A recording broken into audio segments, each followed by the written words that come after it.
नमस्कार दोस्तों, आप सभी का स्वागत है मेरे YouTube चैनल पंकज कुमावत पर। आज का विषय कोई विशेष चर्चा में तो नहीं है, लेकिन समय समय पर कई कारणों से यह चर्चा में रहता है। ये किन कारणों से चर्चा में रहता है, आगे हम इस पर बात करेंगे। तो आज का विषय है RBI, reserve bank of India. RBI की संरचना व इसके कार्यों के बारे में बात करें, उससे पहले RBI का इतिहास व स्थापना के बारे में बात करते हैं। यह तब की बात है जब भारत आजाद नहीं हुआ था, तब ब्रिटिश शासन के अधीन थे। एक तरफ जब 1914 में फर्स्ट वर्ल्ड वॉर हो चुका था, इसके बाद अमेरिका जैसे देश इकोनॉमिक्स हब बनता जा रहा था। तब अमेरिका में 1929 में एक आर्थिक मंदी आई और इसका प्रभाव पूरी दुनिया में पड़ा। तब इकोनॉमिस्ट के बुद्धिजीवियों और ब्रिटिश संसद के विचाराधीन आया कि वित्तीय प्रणालियों और वित्तीय संस्था के विनियामक और पर्यवेक्षक के लिए केंद्रीय संस्था की आवश्यकता है। तब ब्रिटिश संसद के द्वारा एक आयोग का गठन किया गया, जिसे शाही आयोग या हिल्टन यंग कमीशन नाम दिया गया। आयोग ने रेफरेंस के रूप में डॉक्टर भीमराव अंबेडकर की एक किताब the problem of the rupees, its origin and it's solution से लिया गया था। तब भारत की ब्रिटिश संसद के द्वारा 1934 में एक एक्ट पारित किया गया, जिसे 1934 का RBI एक्ट कहते हैं। इस एक्ट से पहले एक बैंक थी, इंपीरियल बैंक ऑफ इंडिया। इसकी स्थापना 1921 में हुई थी। तब यह केंद्रीय बैंक के रूप में कार्यरत थी। इसका कार्य नोट जारी करना और बैंकों का नियमन करना। इसकी 3 ब्रांच थी, कलकत्ता, मद्रास और मुंबई। इन तीनों को मिलाकर RBI का गठन किया गया। RBI एक्ट पारित होने के बाद 1 अप्रैल 1935 को इसकी स्थापना की गई। तब इसका मुख्यालय कलकत्ता में था। उसके बाद 1937 में इसका मुख्यालय परमानेंटली मुंबई में शिफ्ट कर दिया गया। तब इसके गवर्नर ऑसबॉर्न स्मिथ थे। तब इसमें निजी पूंजी लगी हुई थी जो 5 करोड़ थी। उसके बाद जैसे देश आजाद हुआ, 1 जनवरी 1949 को RBI का राष्ट्रीयकरण कर दिया गया, बैंकिंग रेगुलेशन एक्ट 1949 के माध्यम से। तब इसके गवर्नर CD देशमुख थे। अब सोचो, जो इंपीरियल बैंक ऑफ इंडिया थी उसका क्या हुआ होगा।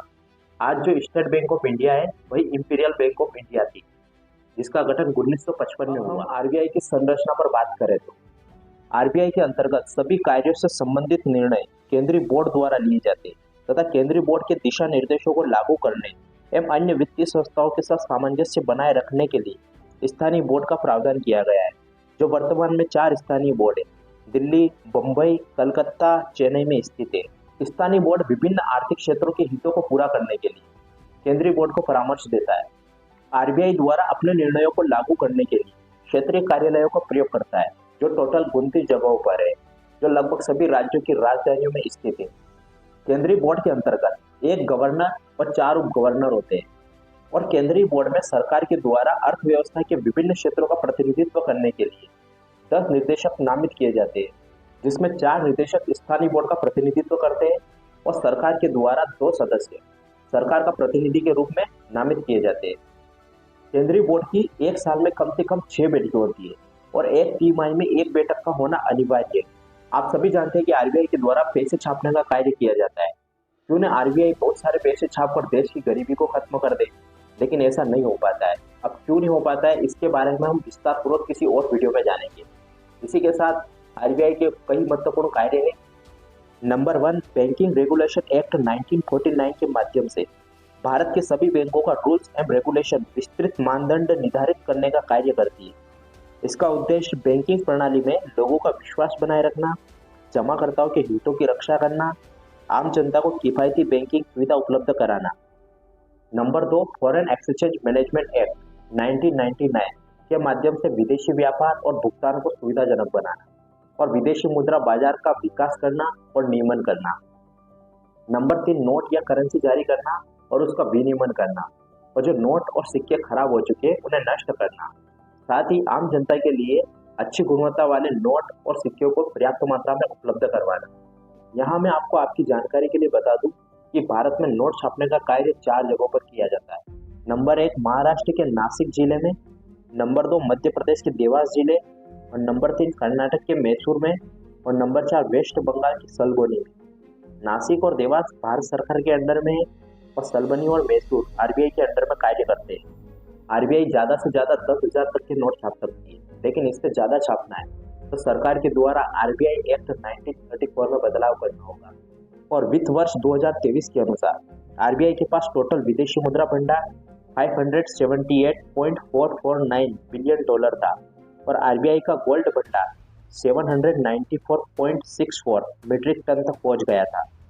वर्ल्ड गोल्ड काउंसिल के अनुसार आरबीआई ने 2019 में 52.3 टन गोल्ड खरीदा था, जिसके बाद गोल्ड रिजर्व में दुनिया में भारत 11वें से 10वें स्थान पर आ गया है। आरबीआई का खजाना नागपुर ब्रांच में रखा जाता है और आरबीआई का कुछ गोल्ड बैंक ऑफ इंग्लैंड में भी रखा जाता है। कॉइनेज एक्ट 1906 के अनुसार सिक्कों की ढलाई भारत सरकार के हाथ में होती है, जिसकी छपाई कलकत्ता के ओलिपोर और हैदराबाद के सैफाबाद व चेरापल्ली और यूपी के नोएडा में ढलाई की जाती है।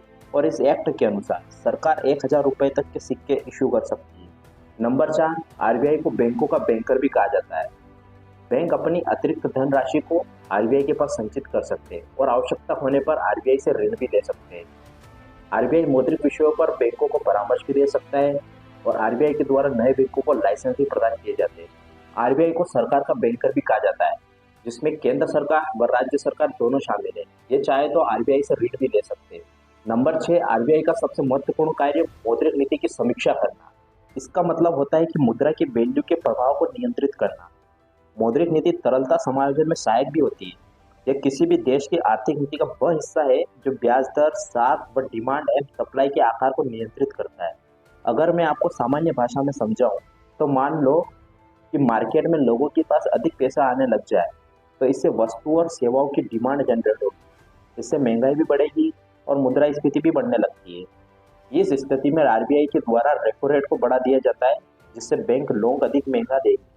दूसरी स्थिति में वस्तु की सप्लाई बढ़ने लग जाए और लोगों के पास मुद्रा की कमी हो तो इस स्थिति को डिफ्लेशन कहते हैं। इससे मंदी आने की संभावना भी बढ़ती है और इस स्थिति में आरबीआई के द्वारा तरलता बढ़ाने के लिए रेपो रेट को कम किया जाता है। इससे ब्याज रेट कम किए जाते हैं, जिससे अधिक से अधिक लोग लोन ले सके और इस प्रकार आरबीआई के द्वारा डिमांड और सप्लाई में संतुलन करने का कार्य मौद्रिक नीति के माध्यम से किया जाता है। नंबर 7, आरबीआई के द्वारा अंतर्राष्ट्रीय स्तर पर भारतीय अर्थव्यवस्था का प्रतिनिधित्व किया जाता है, जैसे आईएमएफ, वर्ल्ड बैंक में। नंबर 8, आरबीआई के द्वारा डेवलपमेंट वर्क भी किए जाते हैं, जैसे वित्तीय समावेशन को बढ़ावा देना, बचत प्रवृत्ति को प्रोत्साहन करना, वित्तीय व्यवस्था में टेक्नोलॉजी को बढ़ावा देना, वित्तीय साक्षरता को बढ़ावा देना। इसी के साथ हमने एक शब्द यूज किया था, मुद्रास्फीति। इसके बारे में भी हम विस्तार पूर्वक किसी और वीडियो में बात करेंगे। धन्यवाद।